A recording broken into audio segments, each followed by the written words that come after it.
I'd be happy to answer your questions. I have a son that's 20 years old. He's living on his own now in New York. And whether, I don't believe he realizes it, but I can sense that he is trying to start to determine who he is and what he's supposed to be in life. Is there a book that you might be able to recommend that might kind of start him down that road of self-realization? Yes, I know a good book called Virtuous Leadership. It's not a bad thing. I think I read it a few times. I liked it. And but it would be even better if you give him first, I think, another book called Created for Greatness. It's easier reading. And then after you come to the foundations, to basics, these are good books, I think. And then, of course, you have all the great classic literature. It's a very good thing to give also classic literature with things that are easy to read, not the heavy stuff, but the easy books in which there is you think there is something interesting for him in life there. But then it's so big, so rich. You can look on our website, hvli.org. We have a website where you will find books, and in section books you will find library. In a library you have about 100 books on different topics that are related to our subject, and you have also classical literature there. But you need to have read the book before, because he's your son, and you know how he will react more or less to what you're giving him. You have to be sure that this is the thing he needs. What is the final ideology? What's the final ideology? Well, the final ideology is an ideal that is, I try to think with you. It's an ideology, the ideal that denies the incarnation. It is the ideal that denies the flesh. The final ideology, from the way I see it, is pure spiritualism. Kind of esotericism, or whatever it is. St. John tells us, the Antichrist is the one who denies the flesh. The one who denies that Jesus came in the flesh.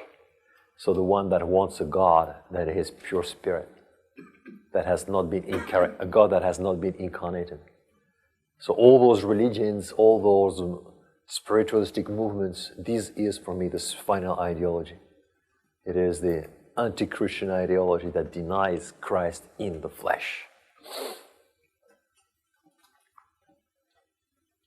So the final ideology is not just an ideology against God, it's an ideology that denies the reality of the whole human nature.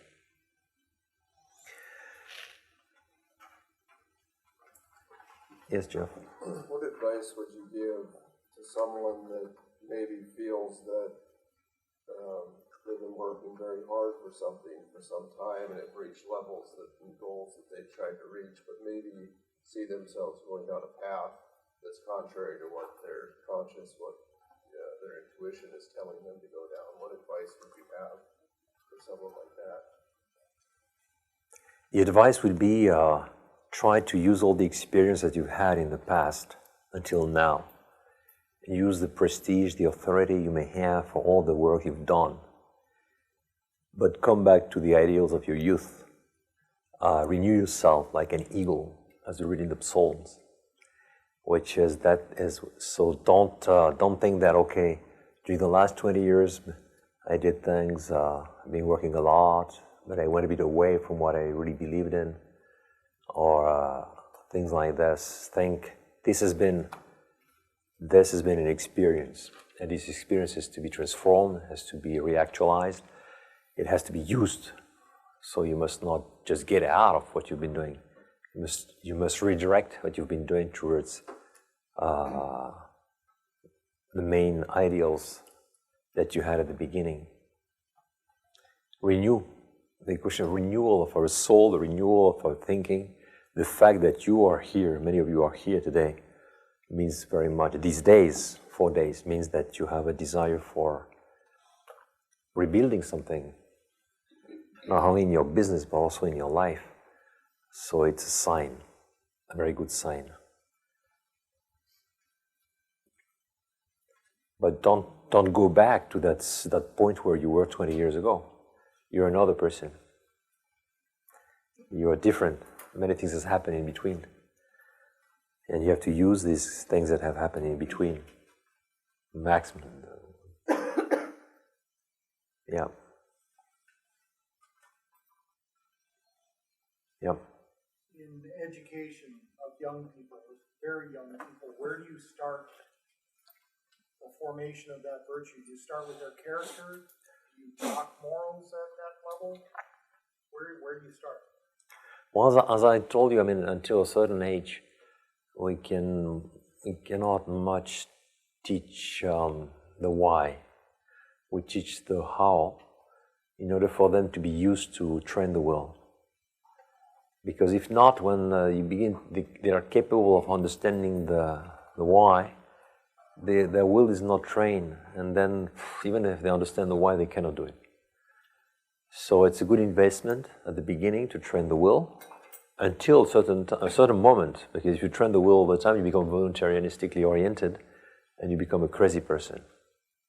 So it's important that to understand at what age you have to begin really to train the intellect. As soon as you see it, you see a certain maturity in the person, you have to train the intellect. But the heart is trained from the very beginning. The very beginning. It's something intuitive, the heart. It has to do with the love, it has to do with images, it has to do with the place they are, the impressions, beauty of nature, you know. The training of the heart begins from the very, very beginning. So parents need to find this environment that really educates the heart of those children. So the heart is always involved, but the will has to be involved very quickly, but we have to know the intellect is involved after. But we have to be sure that the intellect is involved. We cannot educate people only with the heart and mind and will. Alex, can you address the volunteerism aspect again? The voluntarianism. Yeah, the voluntarianism, it's people who think I do it because I must do it. It's, I don't care if I want it. And we understand as Christians something is wrong here. Because we want what God wants and we must delight in God's will. We cannot do all the time things we don't delight, we don't like. It means there is a problem. So we have to educate our heart, which means we have to love what God's love. We have to get used to this. We have to have the same desires that the desires that He has. And this is the education of the heart that impedes voluntarism. Voluntarism is very much the will.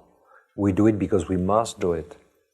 And many of those voluntarinist people, they don't even think about who tells me that I have to be like this, that I must do this. So people educated in the will, very often they don't think, okay, when it's about God, God wants me to do this, so I do it. But when then it's Adolf Hitler, or Adolf wants me to do it, so I do it. You know, they are used to. You need to think that in Germany, all the education in the 19th century is very much about Kantian moralism. So it's very much about I do it because I must do it. But there is no relationship between the will, between ethics and being.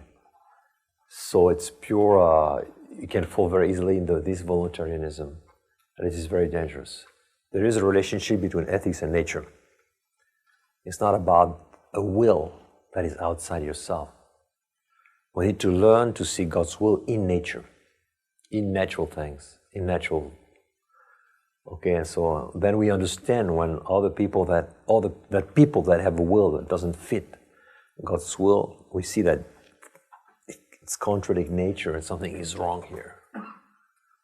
You know, people that are not used to look for God's will in nature, but look for God's will outside nature, well, they can very easily accept any kind of ideology that would replace the Ten Commandments. They just replace it because they are rule-based. Voluntarianistic people are rule-based people. Ethics of the will, ethics of obedience. They don't care for where does this come from. It's God, it can be Adolf Hitler, it can be Joseph Stalin, whatever it is, it comes from outside me, and I obey. But then your intellect is not in action, is not trying to discover why is it like this. God does not contradict himself. When he says something, usually when he asks something from people, this does not contradict nature. Because God the Savior is God of creation. He's the same God, he cannot contradict himself. Well, from time to time he asks people certain things that are just crazy, like Abraham. Go and kill your son. Wow, ooh, it doesn't sound very much, very human, very rational. Kill your son. But at the same time, it's rational. Why? Because Abraham knows it's God who is speaking. And God is the truth. God is my father, so I'm not an idiot in killing my son, because I know he's speaking to me. It sounds strange that what God is asking me. But there are very few cases in history when we see strange things from God. I mean, God asking people to do strange things that really don't fit human nature or don't fit our ratio. I think in the Bible we have very few examples like that. Very few. Can you talk to us a little bit about just the radical groups out there that are saying that what they're doing is for God, and yet they're very contrary to what we were talking about this weekend? I didn't get the point. Can you repeat it slowly? So like the radical groups out there that say they're doing this in the name of their God. Yeah, okay, the radicals, yeah, who are doing things in the name of their gods. Well, it's hypocrisy. They are using God for their personal interests. It's not a religion. It's not a religion. It seems like they have this righteous wrath, like you talked about, and they're believing that they will die or they'll kill or whatever it is for that righteous wrath in the name of God. It's not a righteous wrath. That's the problem. Because there is no prudence there. So it cannot be right. It's something else. I think it's... my opinion is that there are very different people there. So you can have people that do things out of ignorance, and you have other people those who lead probably are not ignorant, but they do this out of personal interest. And you have other people that are under the power of narcotics. And you have so many different people there. And but I think the real problem is not really that these people exist. They've always existed. The real problem is why can these people have the power that they have? It's because we are not doing things right.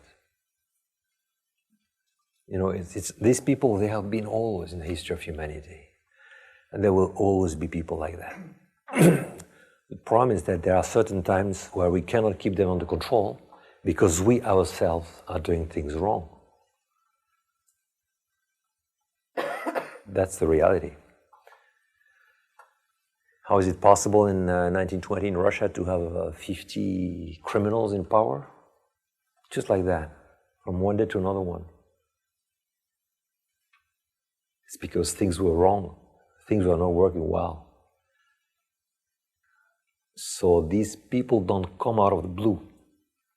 They come when I think we Christians don't do the job well. They're a sign that we are not doing well. They're a sign of our own illness. So instead of thinking about the illness of these people, because this illness of these people is obvious, their illness and the power of their illness and their hatred is a sign that we have a problem.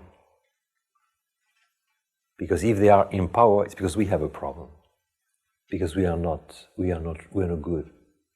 They're not doing the things right. So I would take more of these situations as a real challenge to help us open our eyes than to try to think about where do these people come from, because they have always been like this. I mean, there always have been people like that. And there will always be. There will always be. It's a sign of the time that we are not doing things right. We have to change. Remember what said Martin Luther King. The problem of humanity is not that the evil people are doing what they want. It's that there are not enough good people. But the good people are not good enough. So the evil in the world can help us understand that we are not good enough ourselves.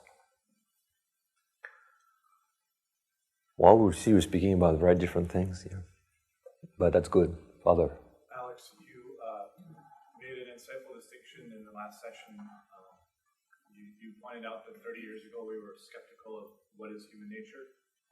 And it seems like in an elementary historical look, you could see other generations or other societies in classical thought that had the same skepticism towards what is human nature. The ideology existed before. But the one that you pointed out now is skepticism of what is biological nature. Can you point to a time in history where that has been an ideology? No, I think only now. And so that's insignificant. So can you point to that? Well, the gender ideology is biological ideology, which denies the idea of nature by itself. There's no nature. So this has been the last 30 years. The last 30 years have been very much directed to this. What do we do with it? What do you do with those things? Because all of this is based upon human nature, and human nature is based upon biological nature. You know, Well, you have biological and spiritual nature in a human being, so those are two things. And now we deny first we've denied that there is a spirit in human being, then after we deny that there is a biological nature. I don't know if we go, I am wondering, can we go farther? I'm not sure. I'm not sure. I think we see the craziness of this. It's incredible. It's totally crazy. But the thing is that you see so many people just believe in it. It's because it frees all emotions and bad passions. When you want to be like this, because you want to be totally free to do whatever you want. So it has a strong impact on people, because this ideology, like any ideology, is release all the evil passions in people. You know, the Nazi, they release all the evil passions in people: anger, hate, envy. The communists, the same. And these people now are the same. It releases all the evil passions in people. So people that have no self-control, they like it. They like it a lot. So there is something attractive in this for many people. The attraction of this freedom, you know, the freedom of the false freedom, but they call this freedom. It's very attractive for many people. No God, I'm a God, I do what I want. No judgment, you know, no hell, no just be yourself, do as you feel. It's very attractive for many people. Do like you feel it. Enjoy life, you know, it's very, I understand why it's so attractive. It's probably the most attractive of all the ideologies. Because it's pure egotism, it's pure about me. There is nothing outside yourself. You are yourself.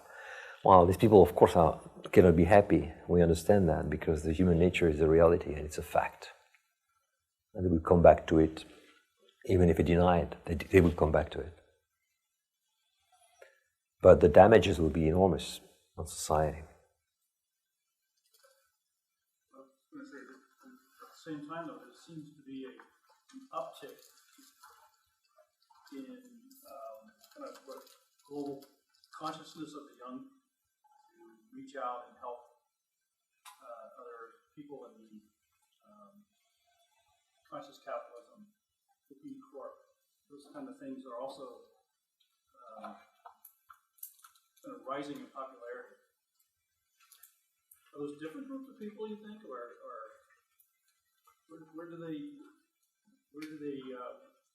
where are those groups coming from, or that philosophy? At the same time, we have the ideology but it seems to come and stem from selfishness. Yeah. And you get the point about what this first group are. Can you repeat them? What is this first group you mentioned?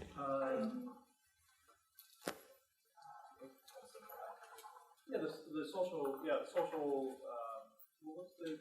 What are the terms called? I guess it's social activism. Solidarity. Yeah. Yeah, there's a sentimental of it. Yeah. There's a need to help the poor. There's a need to join groups that are traditionally corporate based. There's a lot more philanthropic activity of the young. So. Yeah, well, these are different people. I mean, this is one thing is to be the ideologically oriented people who really has a desire to re-engender the world, re-engender itself, and destroy completely the Judeo-Christian civilization. This is a dream of many people, to destroy the Judeo-Christian civilization. I remember I had a friend of mine. He's a very famous man because he will be probably canonized one day. His name is Jérôme Lejeune, the one who discovered the causes of Down syndrome. And he was a very famous French geneticist. And one day at an international conference in the 1970s, a woman came to him and told him, "You know, Professor, do you know why we are in favor of abortion?" He said, "No, as a geneticist, I don't understand this, because genetics tells that it is a human being from the very moment of conception. If not, it will never be a human being, because there is nothing is coming in that cell after fecundation, fertilization." So she answered him, looking at him in the eyes, "Because we want to destroy the Judeo-Christian civilization. And we have to destroy first the weakest element of it, the unborn child." These people are real people. It's incredible. 1971 and 72. She was not afraid of telling him this. She was one of those IPPF people. Because we want to destroy the Judeo-Christian civilization.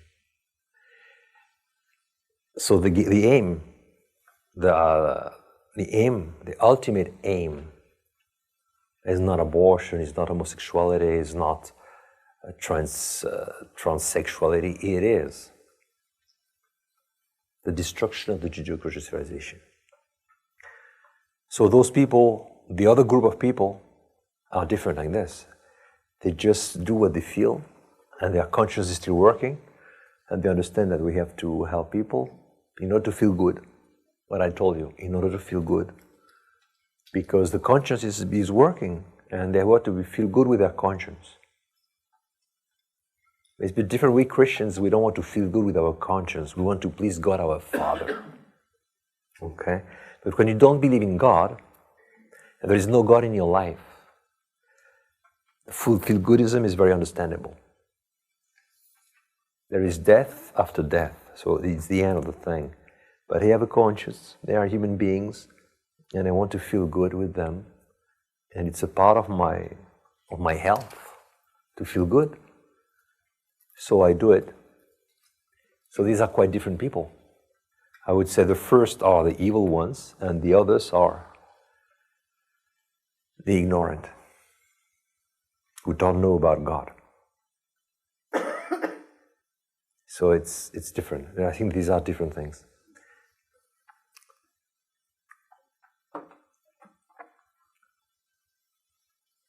Yes? So I guess, Dr. Havard, it all sounds a little bit hopeless, but all of my experience says is that people want to be challenged. They don't want to be affirmed.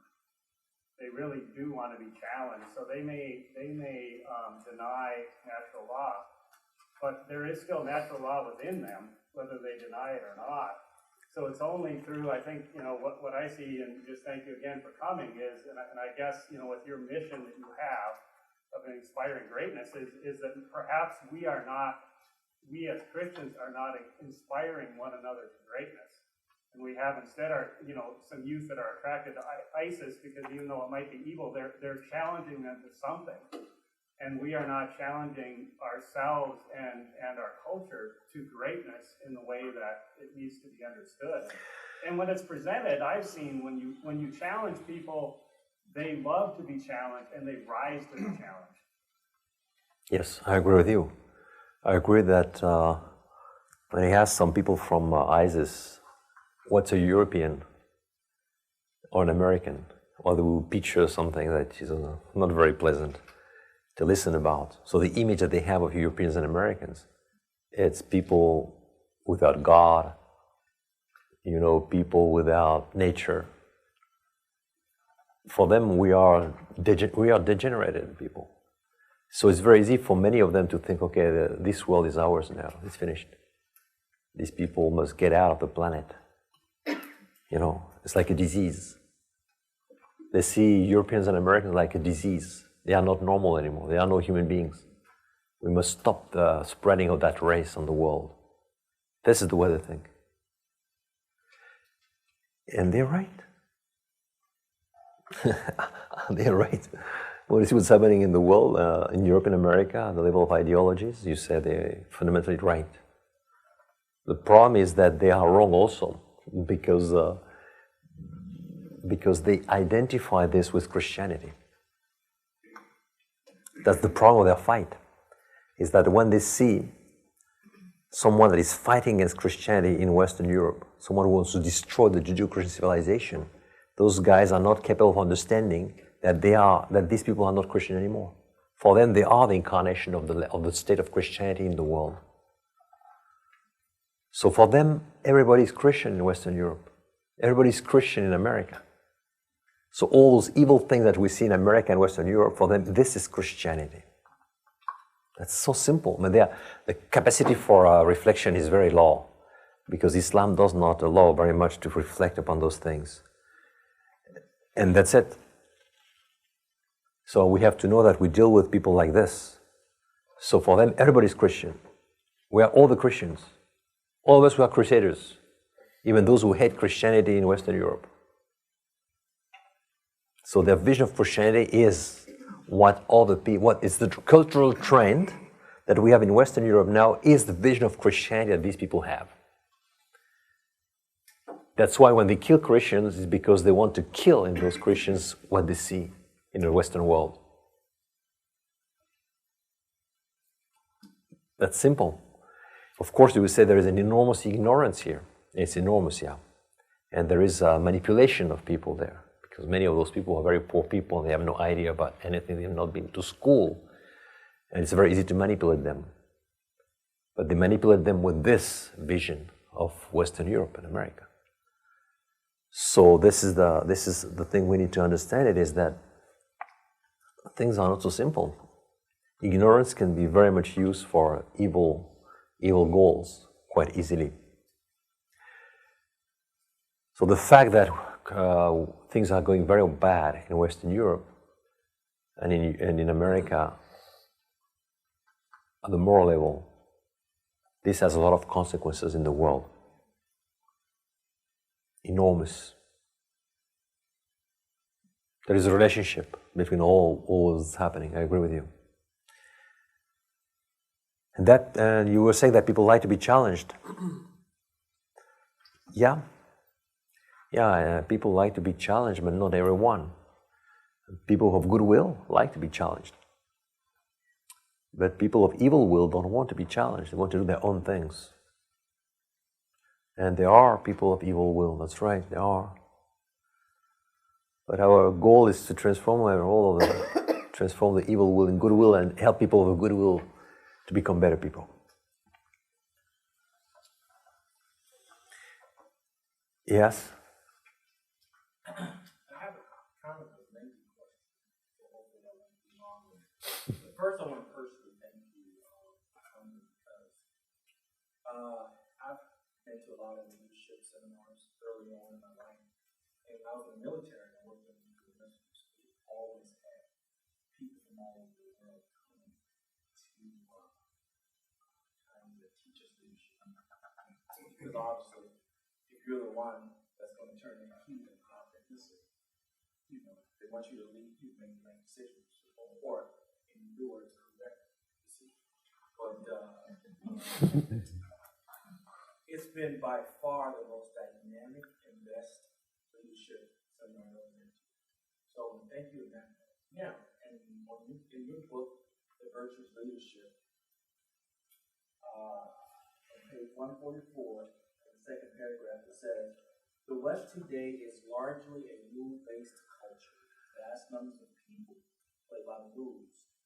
For them, the demands of career and professional success are the supreme rule. The only valid points of reference for their everyday behavior, the ideal of sainthood has been widely replaced by the ideal of having a big, glamorous career, no matter what must be done to achieve it. My question is this. That's a very good statement. And in America, we hold people, we have a lot of respect for people with a lot of money. And when it says no matter what must be done to achieve it, it reminds me of the statement before Malcolm X was reformed, by any means necessary. And it kind of has opened a huge door of just horrible business ethics and then, get rich, make more people poor, whatever you have to do, you do it to get rich. And the American culture really respects success, regardless of that success is good or bad. My question for you, in order to change that culture, and this is a question I have for you, in your life, when you have taught virtuous leadership, what group, either young adults or older adults, have you seen that was more consistent in practicing virtuous leadership? Thank you for this. More consistent in practicing. What I see it is that the young people, because they have a whole future, they have a whole future in front of them, have more capacity for immediately making important changes in their lives. Many people come to me in their 40s or 50s and tell me, Alex, I wish I would have known those things when I was 17. So everyone agrees that it's very important to know those things at an early stage in life, because we are made of habits. Yeah, we're made of habits. Of course, we can change. Even if we're 90 years old, we can change. But still, our nature is nature, and then a habit develops with time. And it's much easier to develop a habit when you're young than when you're old. So my experience has been that when I teach young people, and that's why I spend more than 70% of my time teaching university students. 70% of my time I am with university students, because I see immediately the impact of what I am teaching them in their everyday lives, in their way of thinking, in their consciousness, in the development of the personal culture, in the way they see themselves, in the way they look at the others. So you see immediately that something important is happening in their minds and in their hearts. So the importance of teaching virtuous leadership to young people is 17, 16, 17, 18 years old. This is a good age to teach that. And the more there will be classes on virtuous leadership at that age, the more we will change the society. Someone that at 16, 17 years old has heard everything you've heard during those 4 days, I promise you his life is going to be different. Because every time he does something, he remembers those words. He understands himself better. He knows what he's doing. He knows what's the problem here. He feels immediately what's the problem. Before he probably thought there was a problem, but he didn't know what was that. Now he qualifies the things, he knows what it is, he knows how to use this language. So there is a self-knowledge that is so important for him. He's not anymore ignorant about his human nature.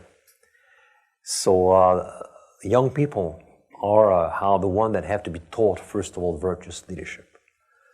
I agree with you, this is absolutely important. I'm curious because in that culture that we have, it's of great importance to change the culture to obviously leadership. I was just curious,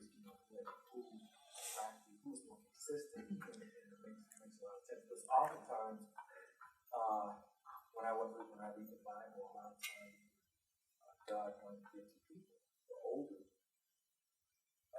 prophets, whatever you call them, they were stuck in their ways.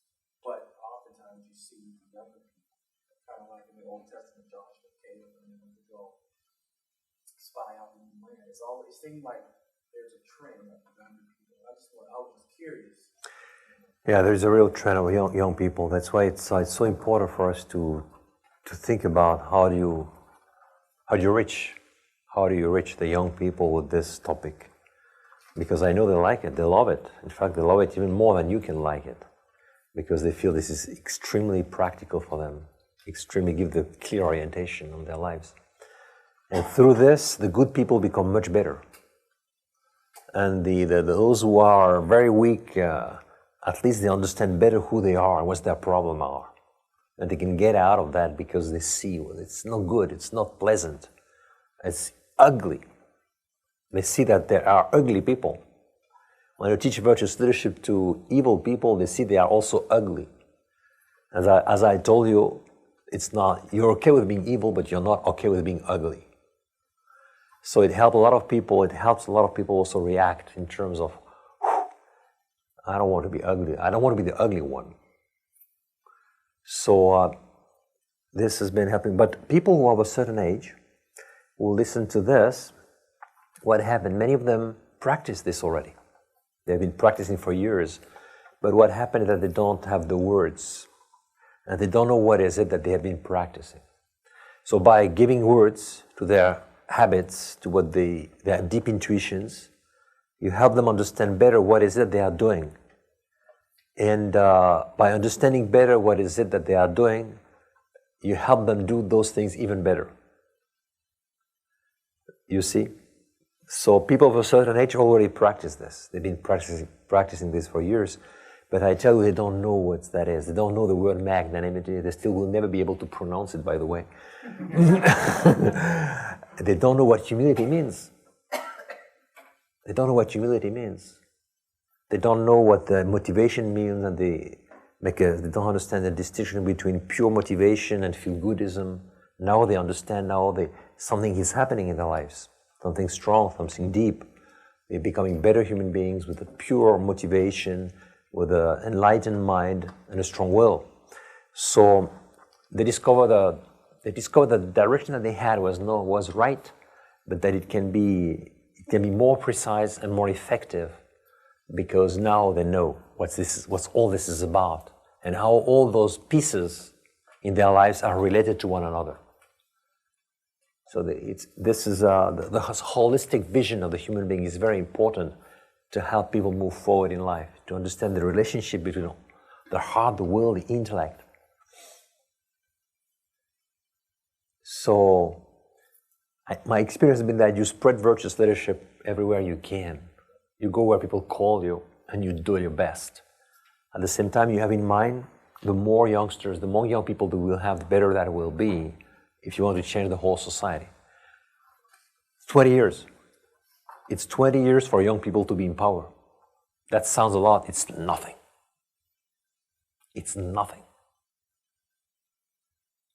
I don't know how old you are, but 20 years is absolutely nothing.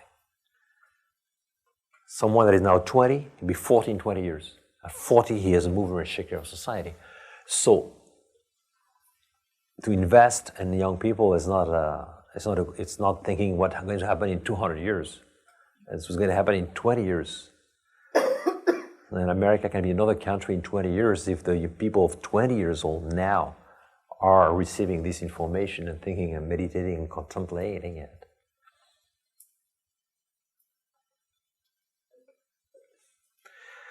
Yeah. Your curriculum that you utilize for your college students, is it very similar to what we've been presented with in that The same. format? We are building a curriculum for the very young, for the school people, middle school. So we need here some specialists because we need to adapt that to the very young people because this is not working enough. You have to make things more simple and you have to find a way. You have to find a lot of practical applications, a lot of practice for the youngest. The more people grow in age, the more this is working. So they see by themselves the practical implication of it. But when they're very young, they don't understand what this means in practice. You have to have a lot of examples and one sentence. And then you need to have specialists of that. And to understand the sentence, you need to have 10 hours of examples. And the more you grow, the less you want examples because you have enough in your life, you have enough experience. Yeah. So this curriculum that we've been followed during these days, 16 years old, we can begin. It depends on the country. It depends on the culture of that person. A 16 years old boy or girl who comes from a normal family where people are more or less well educated can get everything. Under that, you need to have an adaptation of the system. But this curriculum is for adults, beginning 16. The thing is that when you have people that have been in business and professional life for years, of course the discussion is much more enriching. At 16, 17, 18 years old, they just listen to you. They have nothing to say. When people are in professional life, they have a lot of things to tell you. And that enrich a lot the discussion, like the one we have had here during those 4 days. But at 16, they understand perfectly what you're speaking about. The mind, the will, and the heart are developed, mature enough to understand those points.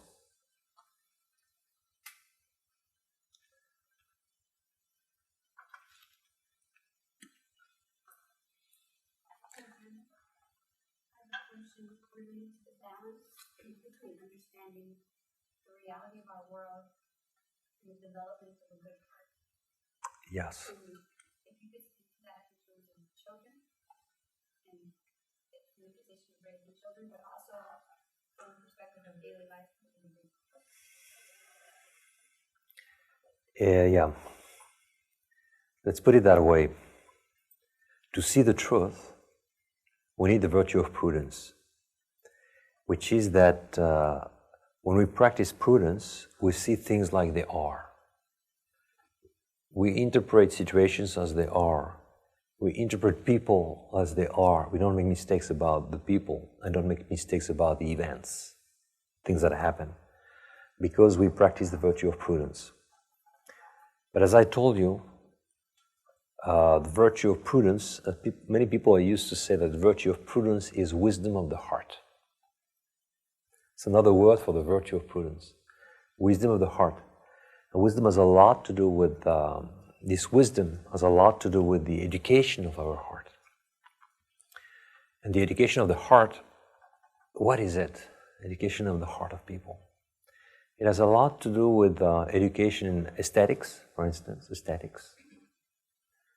It has a lot to do with this sense of dignity I've been speaking to you about. I am a child of God. Behave as such. This is the education of the heart. So there are many things that are having an impact on the education of the heart. The movies you show your children, what kind of movies is that? Is it having an impact on the heart or not? Their feelings, their intuition, their reactions. There is also a big mystery in the heart of people. When you show a movie to two young boys or two young girls of 6, 7 years old, and you look at them, you see the reactions are not the same. One boy or one girl, for instance, can be very attracted by something, can feel the beauty of what's happening here in front of her eyes, can feel because he doesn't understand, but he feels the beauty of that. The other one will be afraid, the challenge of beauty, the challenge of goodness, he feels it's not for him. Already at that age, his response will be very different. It's because the heart is moving in another direction. One has an open heart, is opening his heart through freedom without understanding it. And the other one is getting closed in himself, becomes afraid of certain things, protects himself. There's a lot to do, of course, with the atmosphere in the family. If you have loving parents, if there is peace there in the family, if there is culture, the heart of the boy or the girl is moving in another atmosphere than if there is no peace at home, if there's only one parent, if things are broken. God is the only judge. We cannot judge people. He knows exactly what people have received. But this is a part of the education of the heart. A strong heart. People with a strong heart fundamentally are people, fundamentally, there must be many exceptions, educated in an atmosphere of love, of challenges, of communication, of father speaking to the son, the mother to the daughter, about important things in life. This creates an atmosphere of sincerity, of trust, of friendship, of security. This is the education of the heart. So we have to pay a lot of attention to that. I mean, great people don't come out of the blue. Great people don't come out of the blue. And the drama is when people that have received all this behave like the young rich man. That's the drama. This is pitiful. So the problem is not those people that have not had this. The problem is those who have had all that and don't give a response. This is ugly. This is very ugly. And this is what virtuous leadership aims at, to remind people you've got that. Don't be the ugly one. Yeah, and the others, they don't get it. So let them do, help them, but let them be what they can be. But they cannot be what you can be. You can be 1,000,000 times more because you have received 1,000,000 times more than they have received. It's the parable of the talents.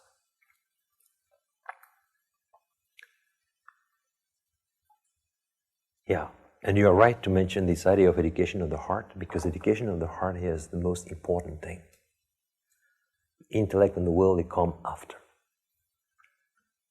It focuses first on the heart of the person. It's the where we have our most intimate desires, our noblest ideas come from the very heart of people. And then we need to work on the intellect and the will, because human beings are heart, intellect, and will.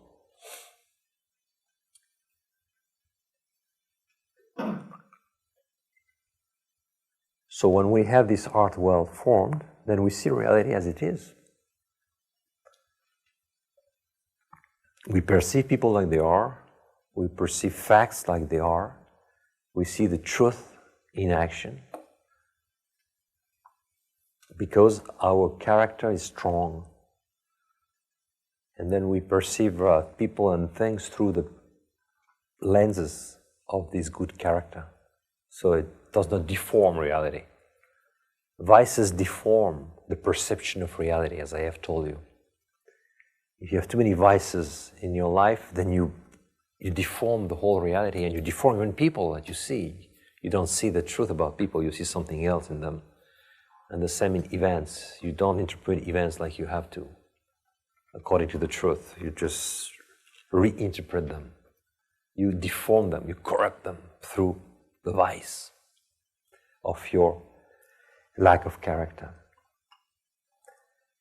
So all those things are very important to perceive reality.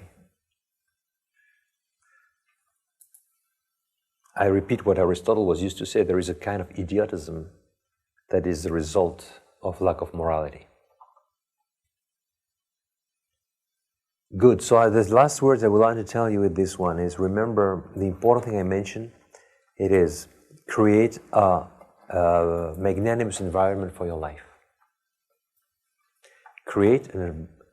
If you have to remember two or three things after this seminar, the first thing is what I told you yesterday, the temperament thing. You know your temperament, you know what's your challenge in terms of character. This is the first thing you need to remember very well. The second thing is practical, it's create this environment we spoke about. This environment is identify the people you want to spend time with, make a list of books you have to read, try to contemplate those books and draw conclusions, make a list of the movies you would like to watch because you think they are good movies, and you have to see those things because they can help us, they can help you make a decision about things you will stop watching, and decide with strength, I stop watching those things. Or people you think it's better that I don't spend much time with them if I can afford not to spend much time with them. Create the environment. Think about what is my environment from the morning until the night. What do I meet? What do I see? Is this carrying me up or bringing me down? And make decisions. Your greatness is going to grow according to this environment.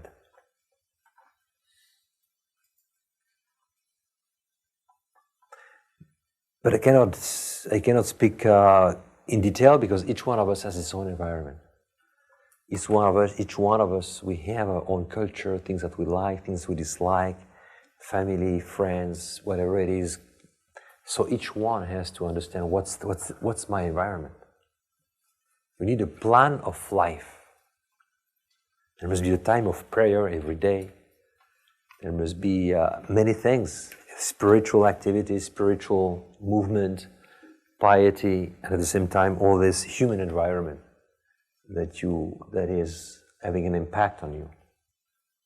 So you have to build that plan of life that's going to carry you. It depends, self-discipline, self-control, and prudence. Prudence to identify the things you need, and self-discipline, which means self-control and endurance to practice it. If you have those two things in mind, I think you can achieve incredible things in your life. The direction and the means.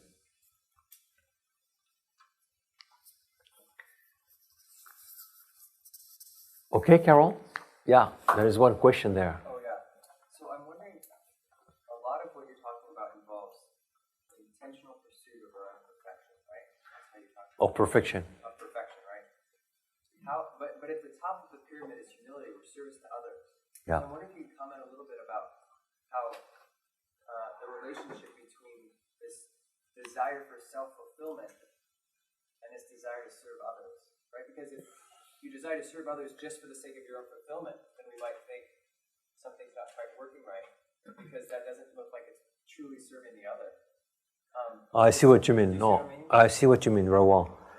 No, I think because everything is united in life. I mean, in serving others, you achieve self-fulfillment. You know this because you were created for service.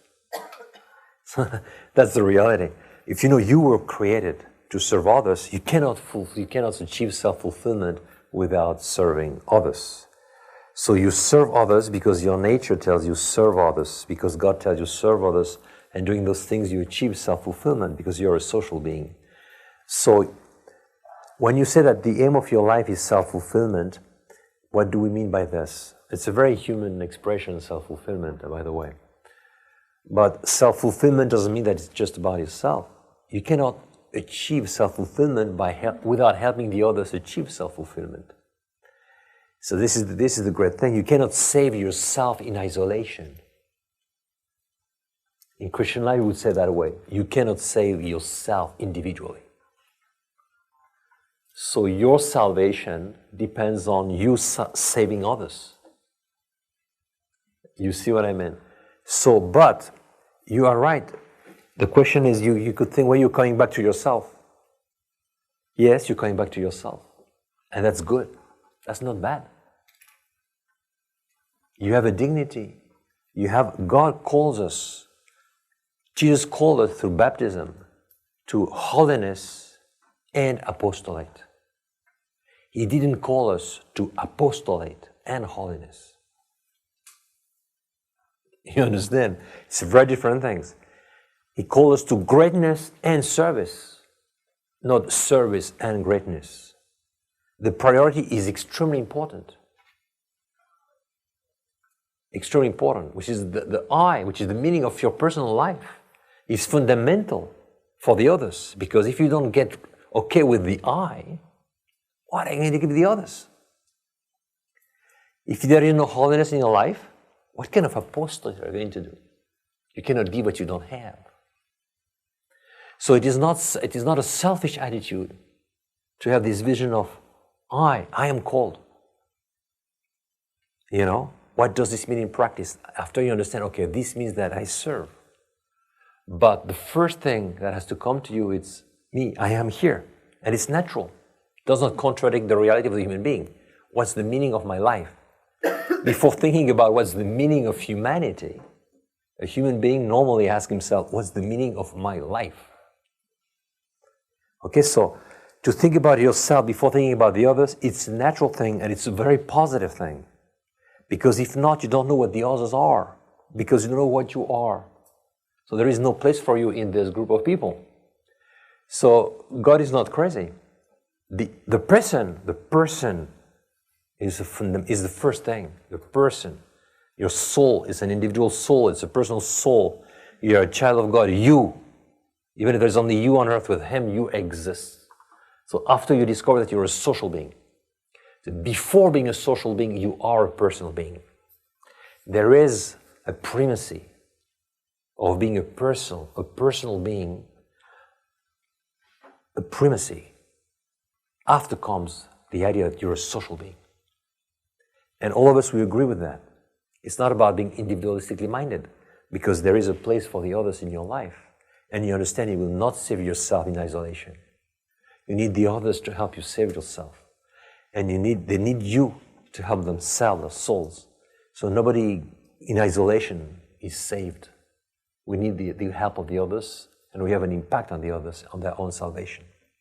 So these are very important things, which is, remember, your self-realization means the realization of others.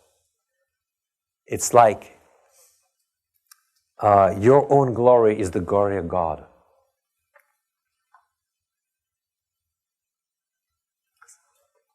Your own glory and the glory of God is the same thing. So you're looking for God's glory, but it is your glory. So these are important things. Remember this. We're called to holiness and apostolate. No holiness, no apostolate. So there is a primacy of the I, which is nothing to do with selfishness or egotism. It's just the primacy of the person on society. You are. And this we get it very much from the gospel. All the Christian tradition is very much about this. About this primacy of the person on society. Don't deny society. You can't achieve self-realization with the society. But there is a primacy. There is a personal dialogue between you and God before this dialogue between God and the whole world and the society. So this is what our own dignity is about. You follow me? So self-realization is, I understand for some people it can be a dangerous word because many people understand is self-realization is still about self. I would call this just holiness. Then there is no word self. And then we don't have a problem with it. Human perfection or holiness. But when you are the people that are very far away from Christianity, you're not going to speak about holiness. You speak to them about human perfection or human fulfillment, or spiritual fulfillment, or spiritual plenitude. There is an important thing, we spoke a lot about success. I don't know if I told you about this idea of success. We live in a world of success. You mentioned this 20 minutes ago. Success is not a bad thing in itself, but what we need as human beings is not success, it's fullness of life.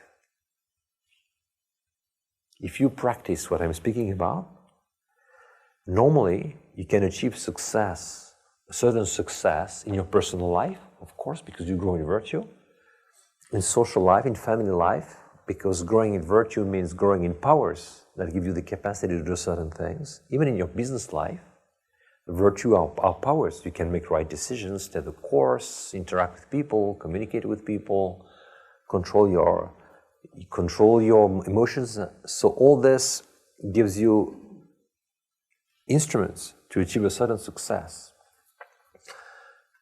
But success depends on many things that you don't have control upon. There can be a war tomorrow. You can have a car accident. One of your children can die. Someone can enter your house during the night and kill your dog. I mean, everything is possible. So there are many things that you don't have control upon. So you don't have control on success, but you have absolute control on the plenitude of life. And the great people we know about, they didn't achieve success. Many of them. They were crucified. They were killed. They were beheaded. They were burned at the stake. They did not achieve success. But they achieved plenitude of life, and they are models for us forever. So success is not a good word. You are right to mention that in America, people speak a lot about success. Be careful. Culture of success is the wrong culture. The right culture is the culture of fullness of life, plenitude of life. Do we achieve our humanness? This is the question. And people who die, beheaded, achieving their humanness, they're very happy.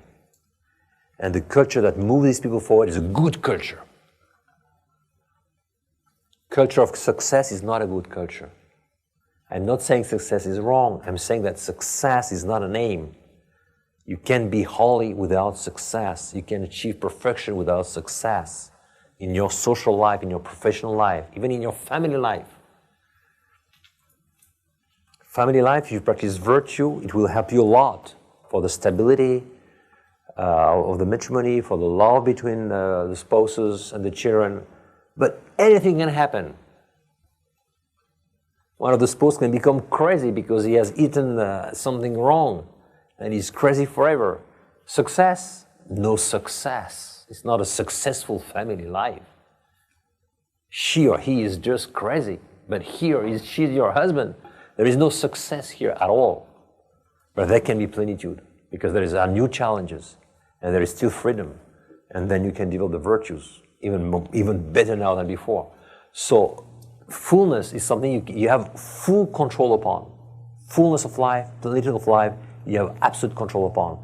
It depends on your freedom and on your virtues. Success, you don't have all control upon that. And you must know that.